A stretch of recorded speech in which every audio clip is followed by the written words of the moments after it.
Hi, my name's Eric, and I'll be reading you selections from the e-edition of today's Cape Cod Times. Today's date is Tuesday, May 27th of 2025, and we will start with the weather as we always do. Very nice day today across the Cape and Islands, mostly sunny and pleasant with a high of 71 expected. Tonight, partly cloudy with a low of 53 in the overnight. Tomorrow, Wednesday, sun through high clouds, high of 69, low of 53, another decent day. Thursday looks to be cloudy with a couple of showers, high of 64, low of 57. Friday turns sunny with a shower, breezy, and warmer, up into the 70s, a high of 71 and a low of 57 in the overnight. Saturday, mostly sunny and pleasant, so a nice weekend ahead, but we might have some rain Wednesday and Thursday. Today and tomorrow look pretty good in general. The sun will rise at 5:12 a.m. It will set at 8:05 p.m. We'll have 14 hours, 51 minutes of daylight. Now heading to the front of the paper where the lottery results and the news is kept, and we read these lottery results because, well, somebody asked for them. If there's something you would like read to people who are blind or print disabled, you can email us at info@audiblelocalledger.org or call us at 508-539-2030 and we'll consider reading it. And if you miss any of the information that we share in our readings, you can always go to audiblelocalledger.org and click on the Listen tab, and you'll be able to catch up on anything that we have aired in the past week. It is a fully disability compliant website. We're very proud of it, so please go to it. It's audiblelocalledger.org. You'll also find a wide variety of periodicals and literature up there for your listening enjoyment, as well as our shopping guides, so you know what's on sale at the grocery store. All of that is free for people who are blind or print disabled at audiblelocalledger.org. Now, for the latest lottery results, we go to masslottery.com because the Cape Cod Times goes to press too early to give you those latest results. And if you ask for them, you certainly deserve the latest results. So, for Monday, May 26th, numbers game results in the midday drawing, the results were 1-4-5-1. Again, yesterday's midday drawing results in the numbers game, 1-4-5-1. In the evening of drawing of the numbers game for Monday, May 26th, 0-9-9-3. Again, last night's numbers game results, 0-9-9-3. Now, from the cover of today's Cape Cod Times, the headline reads, JROTC students explore the Coast Guard Museum, by Susan Vaughn in Barnstable Village. Barnstable High senior Brandon Seguencia Munoz said that since he was a little kid, he's always wanted to serve his country. So when his school guidance counselor told him about the U.S. Coast Guard Junior Reserve Officers Training Corps program starting at the school, he didn't hesitate. "I'm in," he said. On Thursday, May 22nd, between final exams, Seguencia Munoz and 12 other students in the program visited the Coast Guard Heritage Museum in Barnstable to learn more about what is the country's oldest maritime military branch. The purpose of JROTC is to instill in students the values of citizenship, service to the U.S., and personal responsibility and a sense of accomplishment, according to the program brochure. The coursework includes leadership, civics, health and wellness, Coast Guard operations and history, maritime sciences, seamanship skills, teamwork, and ethical decision-making. It's a great program. I really like it, Seguencia Munoz said. I've learned many skills in how to be a leader and a follower. He also liked learning the history of the Coast Guard, where he plans to enlist after graduation. The Coast Guard established the first Junior Reserve Unit in 1992 in Miami, Florida. There are now 14 units in schools across the country, and Barnstable High School was one of the 4 new programs this year, and the first in the Northeast. Edwin Medina, a junior, also found the program interesting and learned a lot, such as how the Coast Guard conducts mission search and rescue operations. He plans to take the course again next year. What's the Coast Guard Heritage Museum? Retired Coast Guard captains Greg Ketchen and H.F. Buck Bailey, who volunteer at the 21-year-old museum, walked the students through the exhibits, which include 130 ship models of the Coast Guard services, historic artifacts, officers' uniforms, and an arts and entertainment room with film clips, music, books, and art relating to the Coast Guard. You're part of Coast Guard history, Ketchen, the museum board president, told the students.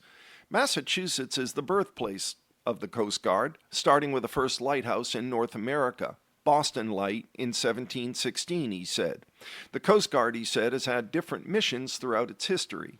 He also told the students about the history of the tall two-story brick museum building that began in 1856 as a customs house and a post office for the village. The Coast Guard Heritage Museum will be open from 10 a.m. to 3 p.m. Tuesday through Saturday, from Memorial Day to Columbus Day, according to Bailey, a former Coast Guard helicopter pilot. The museum's website is coastguardheritagemuseum.org. The museum tour was the fourth field trip for the JROTC students, said retired Coast Guard Captain Rich Schultz, a Barnstable High alum and senior maritime science and instructor for the course. Students visited the Coast Guard station in Woods Hole, the Air Station Cape Cod at Joint Base Cape Cod, and Mass Maritime Academy in Buzzards Bay. Schultz taught the course for 2 classes, Maritime Science 1 for 10th to 12th grades. The program will be expanding to a 4-year program and offered eventually in the 8th and 9th grades, he said. The goal of the program is not recruiting for the Coast Guard, Schultz said. The mission is to develop service-minded citizens of character, he said. However, if a student shows an interest in joining military service, he can help them. Schultz said the students in the program unit called cadets don't have to go to college, but the high school program is exposing them to different maritime industries and opportunities. Senior Mackenzie Inaki, who served as a second executive officer for the Barnstable High School unit, said, "I really liked the program." She said it provided her leadership and volunteer opportunities and connections with the Coast Guard for guidance. Inaki will attend the University of New Haven in the fall and will be enrolled in the ROTC program. She plans to join the Air Force or Coast Guard after college. 14 area towns call on state to block nuclear plants' waste vapor releases, by Heather McCarran. No surprise here, voters across Cape Cod and nearby towns are sending a clear message for state leaders. They don't want wastewater vapor from the Pilgrim Nuclear Power Station, which has been closed since 2019, released into the air.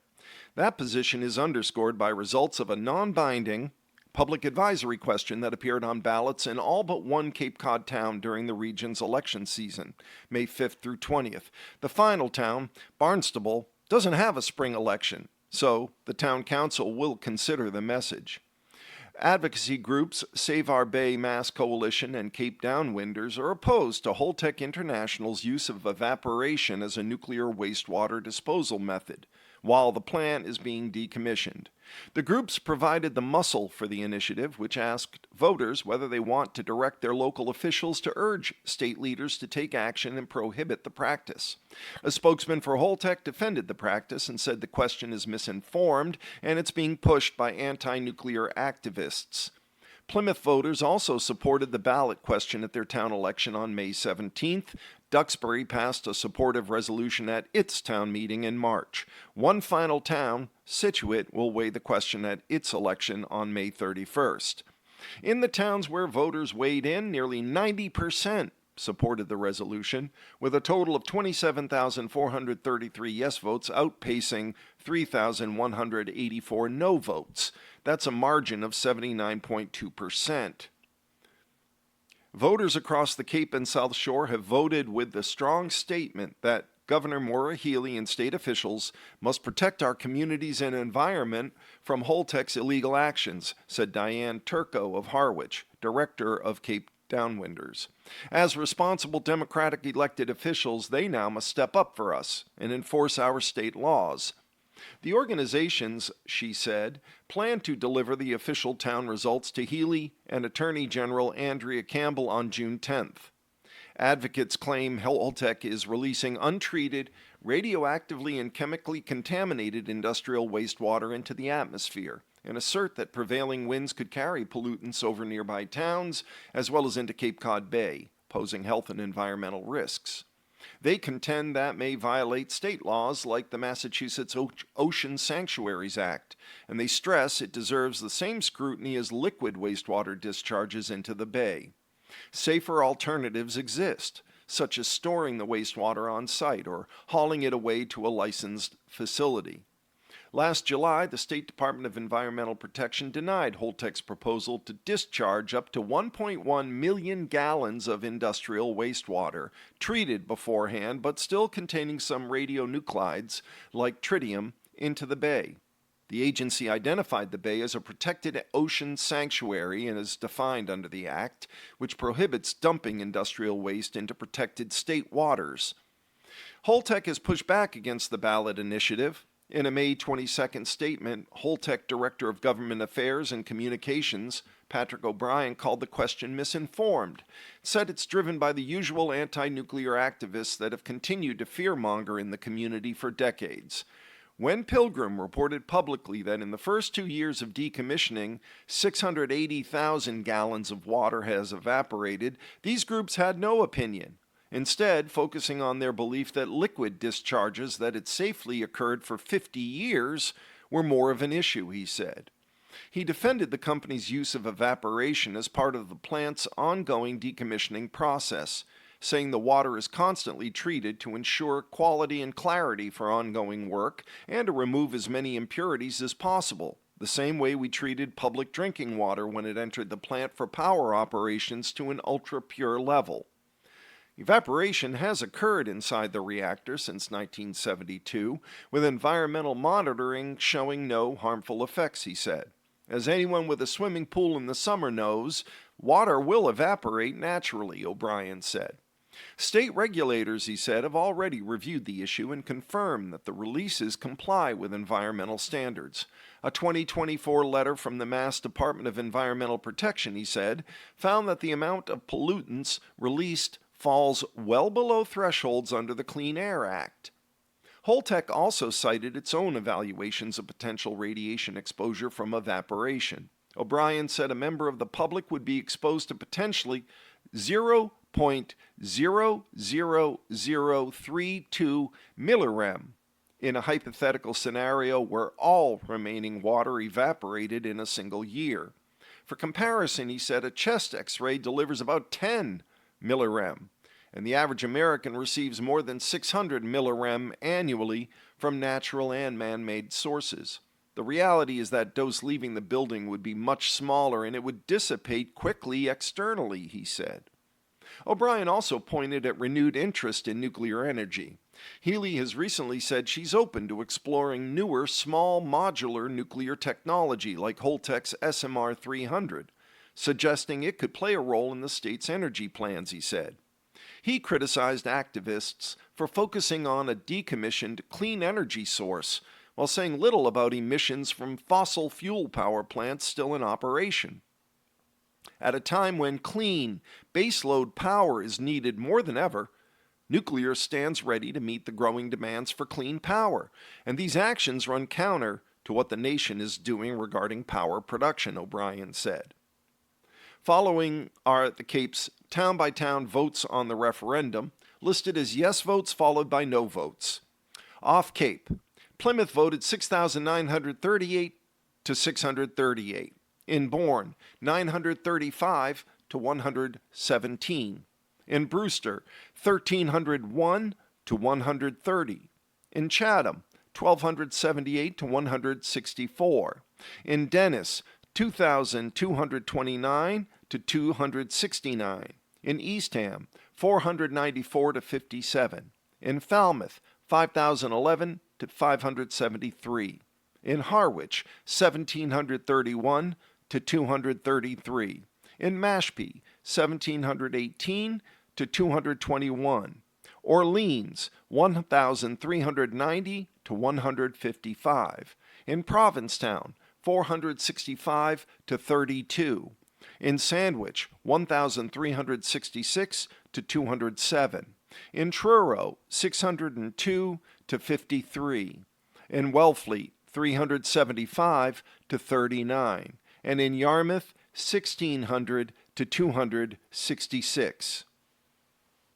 Moving inside the paper as we keep it local, delays push State Representative Flanagan's case back 60 days, by Denise Coffey of the Cape Cod Times. A status conference in the federal case against State Representative Christopher Flanagan has been postponed, according to court documents that were filed on May 15th.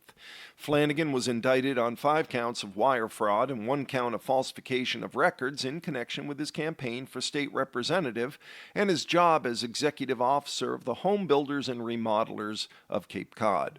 Flanagan pleaded not guilty to all 6 charges at his appearance at the U.S. District Court in Boston on April 11th. Flanagan represents the 1st Barnstable District, which includes the towns of Dennis, Yarmouth, and Brewster. The Massachusetts Office of Campaign and Political Finance opened an investigation into Flanagan's 2022 run for office after he won the seat. The government and Flanagan were scheduled to have the status conference on May 22nd. Because of the ongoing production and review of Discovery, both parties requested the initial status conference be canceled and then rescheduled, according to court documents. An interim status conference will be scheduled in approximately 60 days. From the Cape and Islands section, the Coelho brothers buy Scargo Cafe from the Troutman brothers, by Gwen Friss of the Cape Cod Times. Brothers Patrick and Wanderson Coelho are buying Scargo Cafe, Coelho spelled C-O-E-L-H-O, I believe I'm saying that correctly, are buying Scargo Cafe, a fine dining restaurant started in Dennis Village 38 years ago by another set of brothers, Peter and David Troutman. We like the idea that it's 2 brothers passing the torch to 2 other brothers, Peter Troutman said of selling the Route 6A restaurant he's owned with his brother. Expect no changes other than who is signing the paychecks. Our plans are just to continue Peter and David's legacy, Patrick Coelho said Thursday in a joint telephone interview with Peter Troutman in the Cape Cod Times. It'll be the same name, same menu, and as much as possible the same staff. Whoever wants to stay, we're going to keep. Housed in what is reportedly the oldest building in Dennis, Scargo is known for signature dishes like seafood strudel and its tuna martini, as well as a history of visits from celebrities performing across the street at the Cape Playhouse. David Troutman, usually Scargo's public face, has been involved with numerous efforts to support the community. Scargo Cafe will be the 3rd food business the Coelho brothers have purchased since 2022. That year they bought the 200-seat Oliver's and Planks Tavern in Yarmouth Port, about 1.5 miles from Scargo. Wanderson Coelho started at Oliver's as a prep cook, his brother said, and worked his way up over 20 years to head chef. Earlier this year, the Coelhos acquired Lambert's Farm Market on Cotuit Road in Sandwich, keeping the market and ready-to-eat food service the same. Northern Bank honored the Coelhos by telling their story on social media. The brothers aren't just running businesses, they're preserving gathering spaces where generations of Cape Cod residents and visitors have created lasting memories, said an ad telling their story.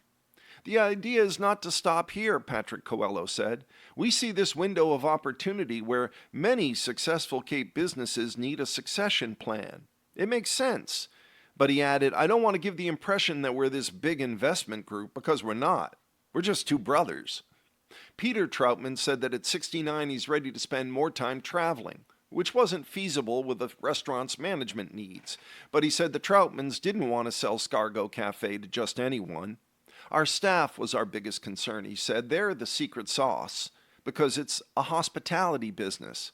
Coelho said he and his brother see the value in longtime staffers. Not only are we acquiring a successful business, there's a staff that comes with it, and we're supported by very talented people. At a May 20th meeting, the Dennis Select Board approved transferring Scargo's year-round liquor license to Wanderson Coelho. Patrick Coelho said the sale will be completed when the State Alcoholic Beverages Control Commission issues its ruling, most likely sometime in July. Coelho and Troutman declined to comment on the selling price until the sale is recorded. The Troutmans, Peter said, plan to stay on through at least the end of the year for a smooth transition. Troutman said Scargo wasn't even for sale when the four brothers started discussing the possibilities in December. With the pending sale, Coelho said, there may be some cross-training for staff at Oliver and Planks and Scargo, but there'll be no crossover of the restaurant's very distinct personalities.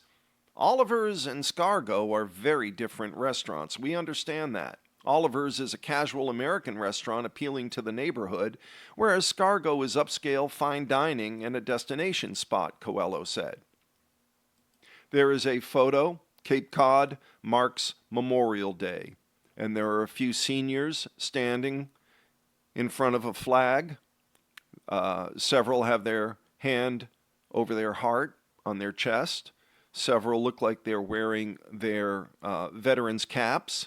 Several of the veterans are saluting. And the caption reads, Navy veteran Jim Davidson of Orleans salutes and sings the national anthem during Monday's Memorial Day ceremony in Orleans. The waterfront service was held at the Orleans Yacht Club to honor those who have served in the armed forces. Following the ceremony, a procession went to the village green, where United States Coast Guard Master Chief Jeffrey Smith spoke. The Nauset Regional High School Band and Chorus performed the national anthem. We've completed the local news, so we will move into the national news. On the front page of today's Cape Cod Times, dated Tuesday, May 27th, Trump mulls redirecting Harvard's grant money. Previously awarded $3 billion may go to trade schools instead. This is reported by David Shepardson and Jonathan Allen of Reuters in Washington.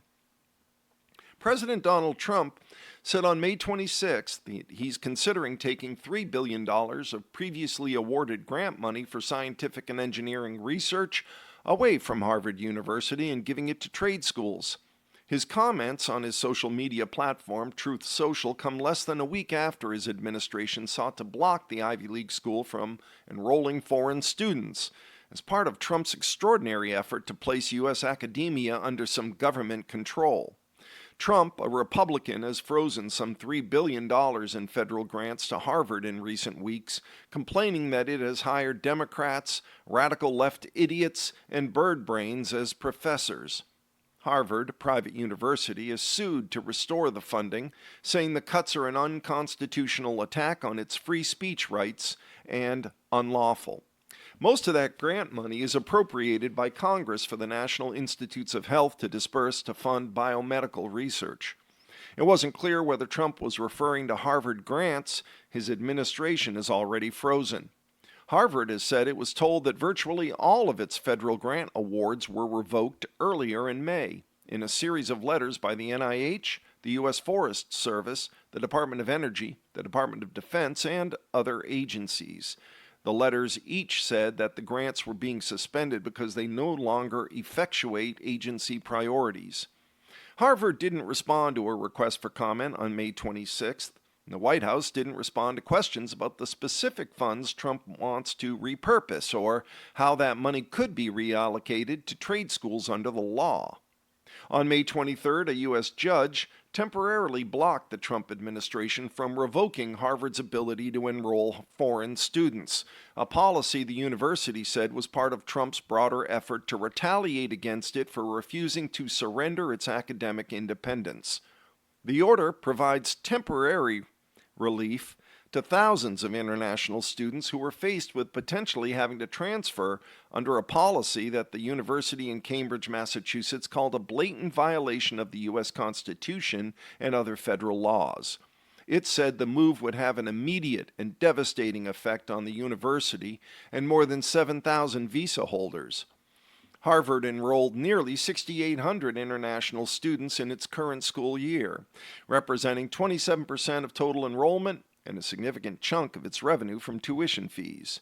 The move was the latest escalation in a broader battle between Harvard and the White House as Trump seeks to compel universities, law firms, news media, courts, and other institutions to align with his agenda. In recent weeks, the administration has proposed ending Harvard's tax-exempt status and hiking taxes on its endowment, and then opened an investigation into whether it violated civil rights laws by discriminating against white, Asian, male, or straight employees or job or training program applicants. Harvard has said its hiring and admissions are compliant with the law. Study says invisible threat is sinking large U.S. cities. Groundwater extraction is to blame, the report finds, by Margie Cullen. Boston is sinking, according to a study from the British journal Nature Cities, which was published May 8th. The study found that 25 of the 28 most populous cities in the U.S. are sinking at various rates. They include not just those on the coast where sea level rise is a threat, but many in the interior of the country. In every city studied, at least 20% of the urban area is sinking. And in 25 of 28 cities, at least 65% is sinking. More than 72% of Boston, for example, is sinking by up to 3 millimeters, or nearly a tenth, or 0.12 inches a year, according to data from the study. In total, 535,231 people, or over 80% of the population, are exposed to the city's sinking. Boston, along with the other cities, is sinking because of massive ongoing groundwater extraction, also known as land subsidence. It's often called an invisible threat because it can go unnoticed for long periods. Subsidence occurs when water is withdrawn from aquifers made up of fine-grained sediments, and it isn't replenished, according to the Lamont Doherty Earth Observatory. The pore spaces formerly occupied by water can eventually collapse, which leads to compaction below and sinkage at the surface. In coastal cities, natural sediment compaction can be exacerbated by things like sand mining and upstream dam construction. In other areas, such as Texas, subsidence is accelerated by the pumping of oil and gas.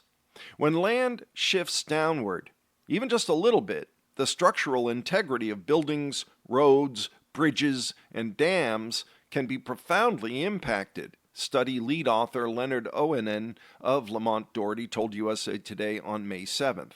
Some early warning signs that are often overlooked include cracks in walls, foundations, or around windows and doors, uneven or sloping floors, doors and windows that no longer close properly, warped roads or buckling pavement, tilting fences or utility poles, and fire hydrants sticking out more than they once did, he said. The nation's fastest sinking city is Houston, with more than 40% of its area dropping more than 5 millimeters, about a fifth of an inch, per year, and 12% sinking at twice that rate. Texas cities Fort Worth and Dallas aren't far behind. Some localized spots in other areas, such as LaGuardia Airport in New York and East Potomac Park in Washington, are going down as much as 2 inches per year, according to the study. The researchers say that population growth and water usage, combined with climate-induced droughts, will likely worsen subsidence in the future. Editorial note contributing to that story was Doyle Rice. Well, it looks like we're going to have an active hurricane season. The headline reads, "Active hurricane season appears likely. Readiness is vital as storms can strengthen quickly." This is by Doyle Rice of the USA Today. Early forecasts say the 2025 Atlantic hurricane season will bring months of danger for millions of Americans, and the time to prepare starts well before the storms form. Officials from the National Oceanic and Atmospheric Administration, known as NOAA, said the most dangerous storms can quickly explode in intensity, so understanding forecasts, hurricane dangers, and preparedness should be top of mind for residents well before storms start forming. There's plenty to learn. For example, hurricane hazards extend well beyond the cone of uncertainty as a storm moves inland. Here's a primer on what to know as the likeliness of hurricanes increases during what's forecast to be an active season this year. When does that season start? In the Atlantic Basin, which includes storms that form in the Atlantic, the Caribbean Sea, and the Gulf of Mexico, recently renamed Gulf of America by an executive order that only applies within the United States, hurricane season lasts from June 1st until November 30th. In fact, 97% of all tropical cyclones in the Atlantic form during the season. The peak of the Atlantic season is typically from mid-August until mid-October. In the eastern Pacific Basin, hurricane season starts May 15th and lasts until November 30th. How many storms are expected? Federal forecasters on May 22nd predicted a 60% chance of an above-average season. A typical year averages about 14 tropical storms, 7 of which spin into hurricanes based on weather records that date from 1991 to 2020. Specifically, NOAA is forecasting a range of 13 to 19 total named storms with winds of 39 miles per hour or higher. Of those, 6 to 10 are forecast to become hurricanes, winds of 74 miles per hour or higher, including 3 to 5 major hurricanes, Category 3, 4, or 5 packing winds of 111 miles per hour or higher. Experts from Colorado State University said in their initial forecast released in early April that an active Atlantic hurricane season is likely. They predicted as many as 17 storms. Of those, researchers said that 9 will become hurricanes. A forecast from AccuWeather, which also came out in April, called for 13 to 18 named storms, of which 7 to 10 will be hurricanes. Last year, 18 storms formed, including devastating hurricanes Helene and Milton. Which state leads in hurricanes? Florida. They have the most hurricanes by a wide margin. Since accurate hurricane records began in 1851, more than 120 hurricanes have made landfall in the state of Florida, and Texas is second with 66 hits. And according to NOAA, 40% of all U.S. hurricanes have hit Florida. What can you do to prepare? Several bullet points. Check with your local government to see if you live in an evacuation zone. Have a plan for where you'd go if you need to evacuate, and then share that plan with friends or loved ones. Plan to travel only as far as you absolutely need to.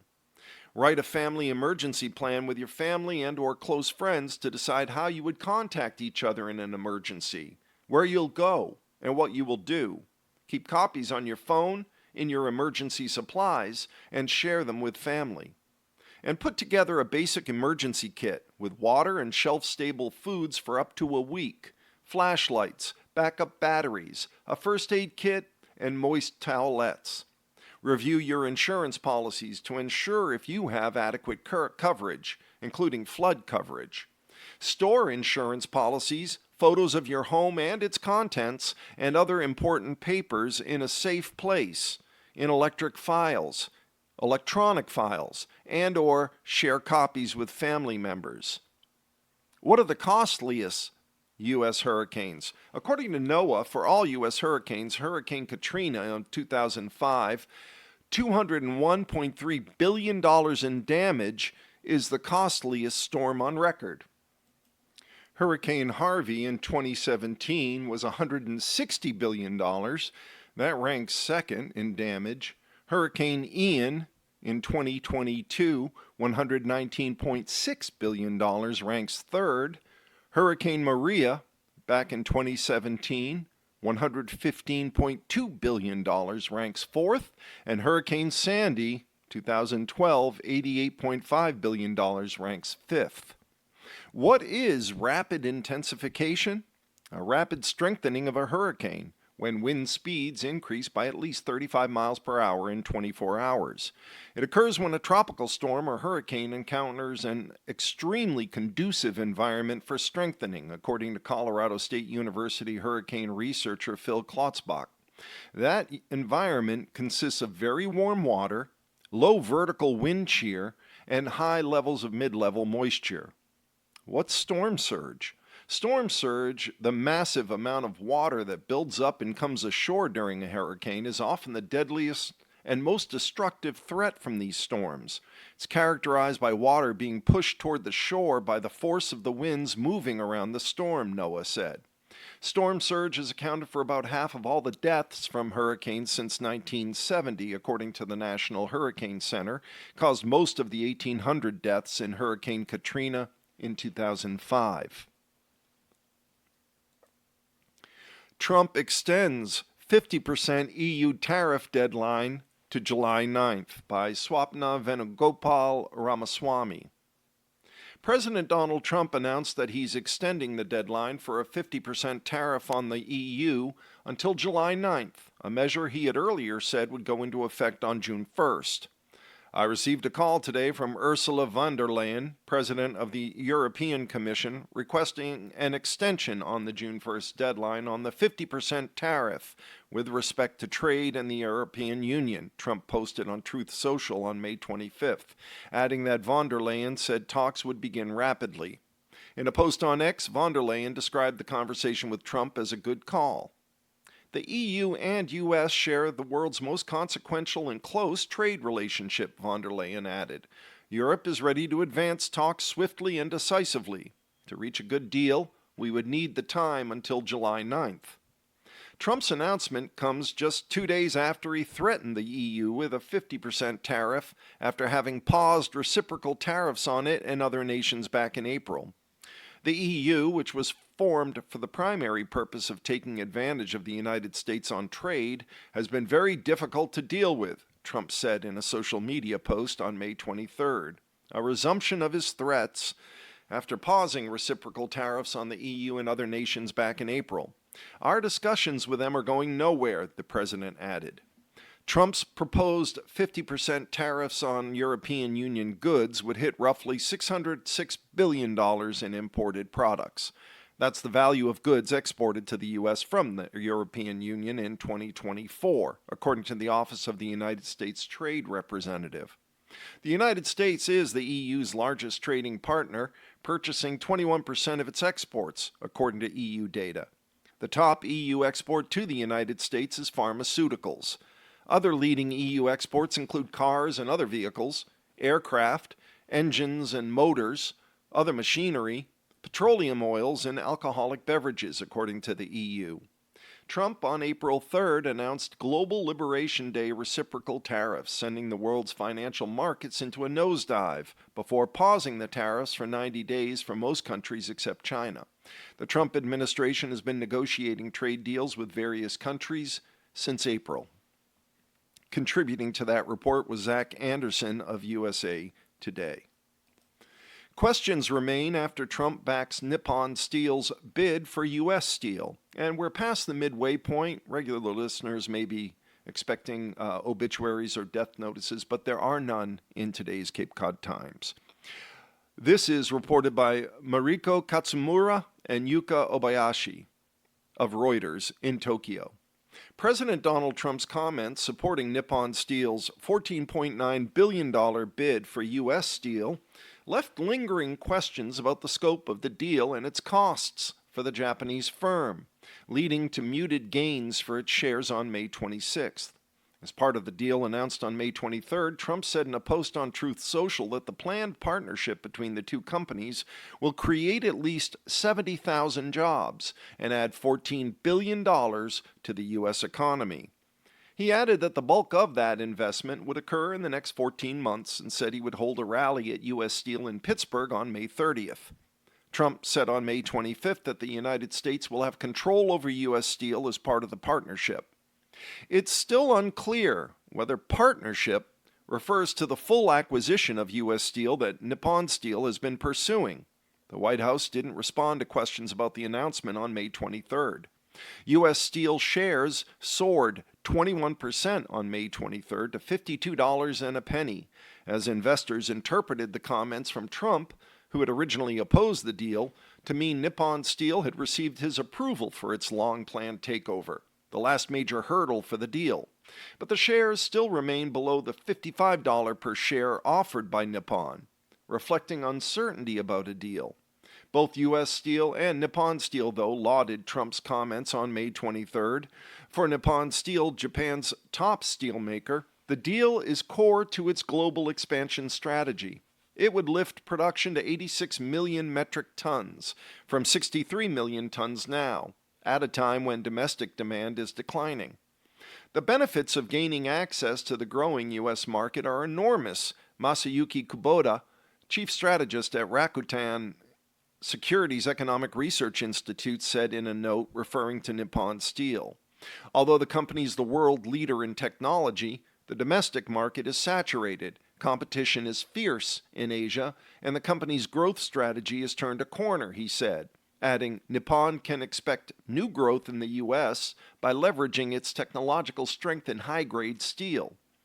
Costs for a deal were a worry, some analysts said. While the news is positive for Nippon Steel's business development, the increase in spending is worrisome, said Hiroyasu Mori, the head of the Investment Information Office at Okachi Securities. A merger would create the world's third largest steel producer by volume, after China's Baowu Steel Group and Luxembourg-based ArcelorMittal, according to World Steel Association data. Our next headline in the Cape Cod Times of Tuesday, May 27th, Trump says Putin has gone crazy in capital letters, considers additional sanctions on Russia, by Yuliya Daiza and Pavel Polityuk of Reuters. President Donald Trump said Vladimir Putin has gone absolutely crazy, with crazy capitalized, by unleashing the largest aerial attack of the war on Ukraine, and said he was weighing new sanctions on Moscow, though he also scolded Ukrainian President Vladimir Zelensky. Trump posted the remark on Truth Social as sleeping Ukrainians woke to a third consecutive night of massive Russian aerial attacks, listening for hours to drones buzzing near their homes and eruptions of Ukrainian anti-aircraft fire. The Ukrainian Air Force said Russia had launched 355 drones and 9 cruise missiles against Ukraine overnight, a huge salvo that the Air Force's spokesman told Reuters made it Russia's largest drone attack of the war to date. Something has happened to him, Putin. He's gone absolutely crazy, Trump said of the Russian president on Truth Social.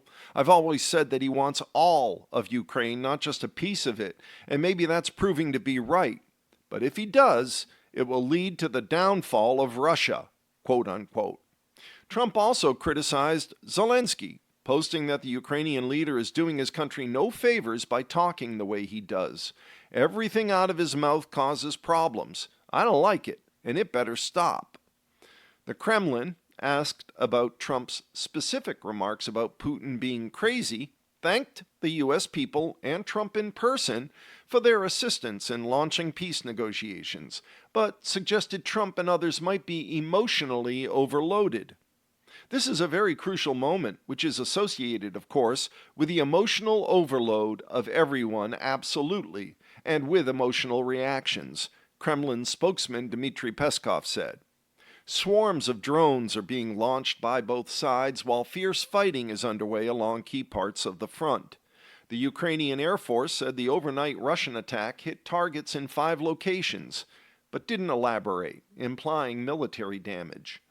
The western region of Khmelnytskyi, which is home to a military air base, was targeted by 7 cruise missiles and scores of drones, and residential buildings and industrial facilities sustained damage, officials said. A 14-year-old boy was reported injured in the Black Sea region of Odessa.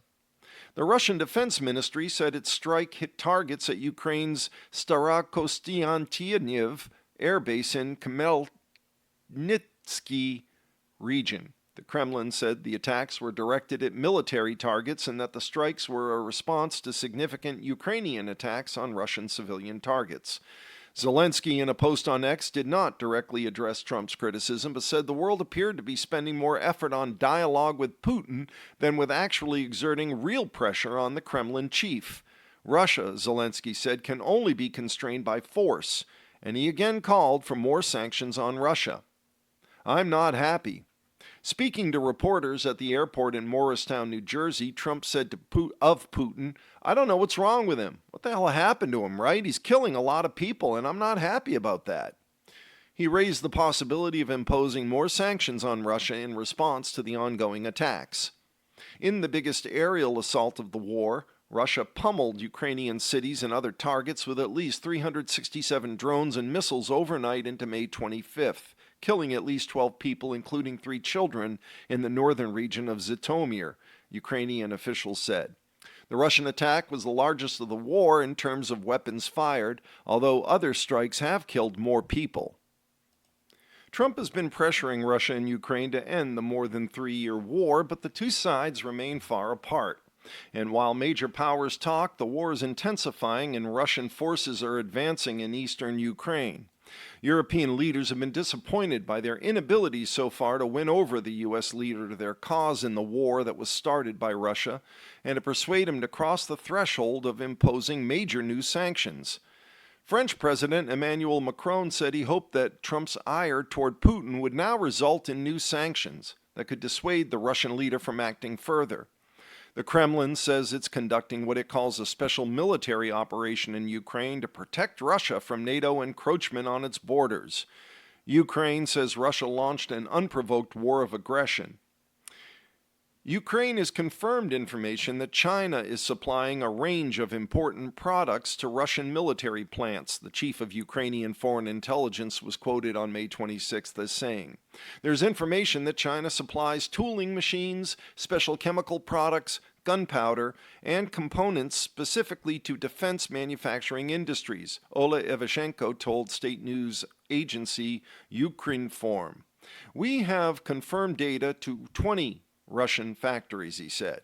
Reuters has requested a comment from the Chinese Foreign Ministry. China, the world's second largest economy, has forged even closer trade and other economic relations with Russia since Moscow sent tens of thousands of troops into Ukraine in February of 2022, triggering Western sanctions on the Russian economy. Zelensky said last month that China was supplying weapons and gunpowder to Russia, the first time he had openly accused Beijing of direct military assistance for Moscow. China dismissed the accusation as groundless, but Kyiv imposed sanctions on 3 Chinese entities.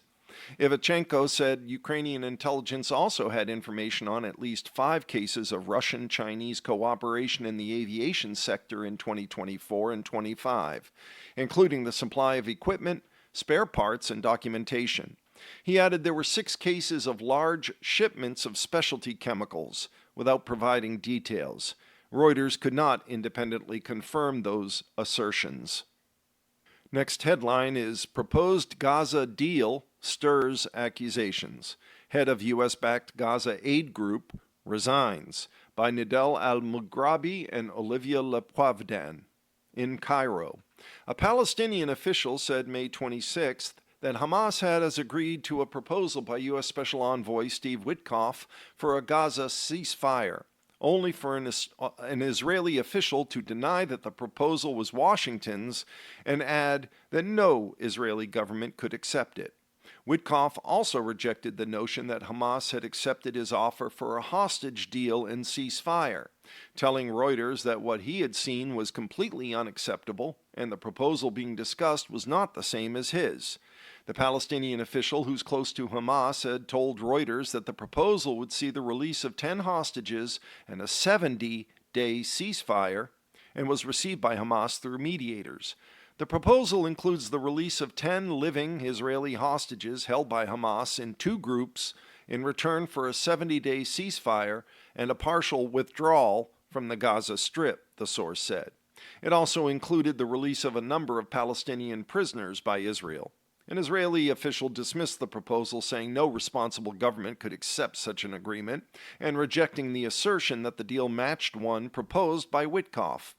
On March 18th, Israel effectively ended a January ceasefire agreement with Hamas and renewed its military campaign in Gaza. Hamas and allied factions began attacks 2 days later. Hamas has said it's willing to free all remaining hostages seized by its gunmen in 2023 and agree to a permanent ceasefire if Israel pulls out completely from Gaza. Israeli Prime Minister Benjamin Netanyahu has said Israel would only be willing to agree to a temporary ceasefire in return for the release of hostages, vowing that war can only end once Hamas is eradicated. The conflict has killed nearly 54,000 Palestinians, according to Gaza health authorities, who are part of Hamas. The head of a U.S.-backed foundation set to begin aid deliveries in Gaza resigned unexpectedly, saying it could not uphold humanitarian principles amid war, as an Israeli airstrike on a school building killed dozens of Palestinians sheltering inside. Reflecting growing international pressure on Israel, close ally Germany said its recent attacks in Gaza were inflicting a toll on civilians that could no longer be justified as a fight against Hamas. Israel has faced a mounting Western outcry in May as its military launched a new offensive in Gaza, already largely destroyed by Israeli bombardment during 19 months of conflict and where the population of 2 million is at risk of famine. After nearly 3 months of blockade, Israeli authorities last week allowed a trickle of aid into the Palestinian enclave, but the few hundred trucks carried only a tiny fraction of the food that's needed. Jake Wood, executive director of the U.S.-backed Gaza Humanitarian Foundation, or the GHF, for the past 2 months, said he resigned as it couldn't adhere to the humanitarian principles of humanity, neutrality, impartiality, and independence. Wood's exit on May 25th underscores the confusion surrounding the foundation, which has been boycotted by the United Nations and the aid group supplying aid to Gaza before Israel imposed a total blockade on the enclave in March. The groups say the new system will undermine the principle that aid should be overseen by a neutral party.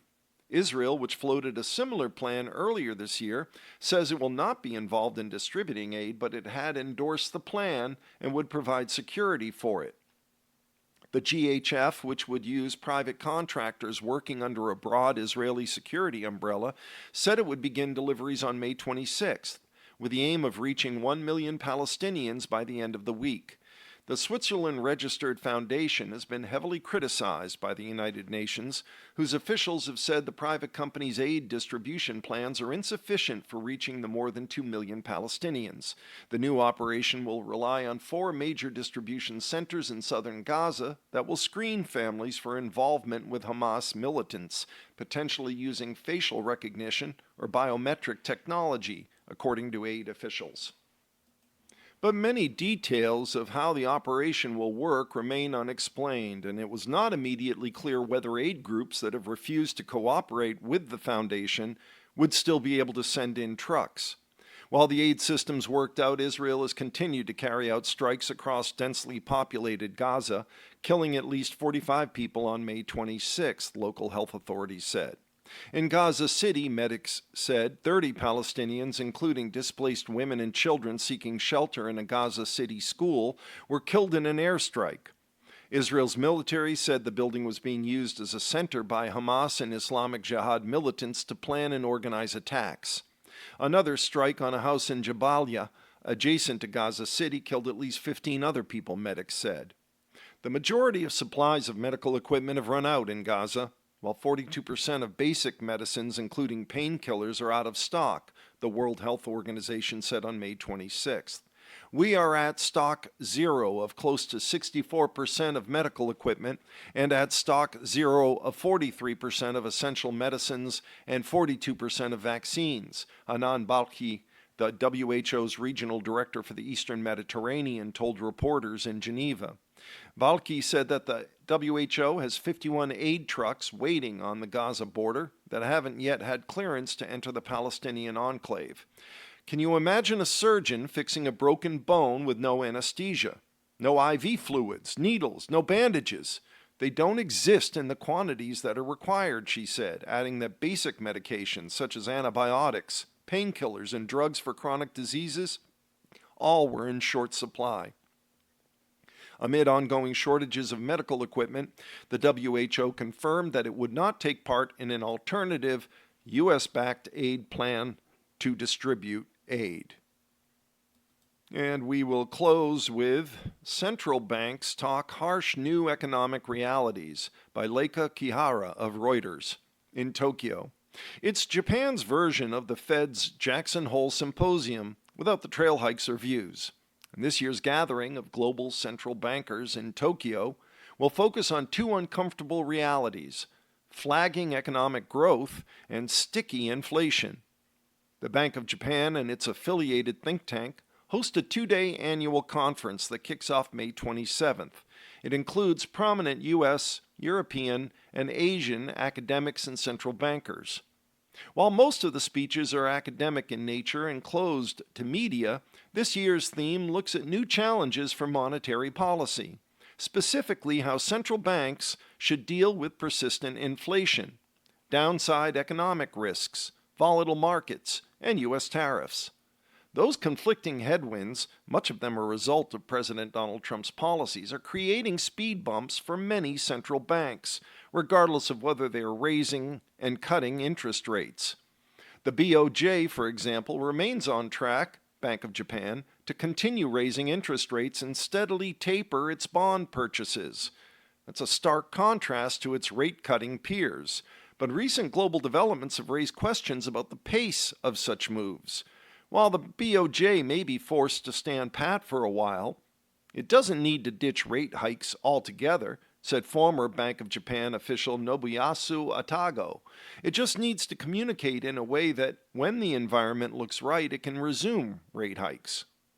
Officials from the Federal Reserve, including New York Fed President John Williams, the European Central Bank, Bank of Canada, and Reserve Bank of Australia, are among participants of the conference, which takes place at the BOJ's headquarters in central Tokyo.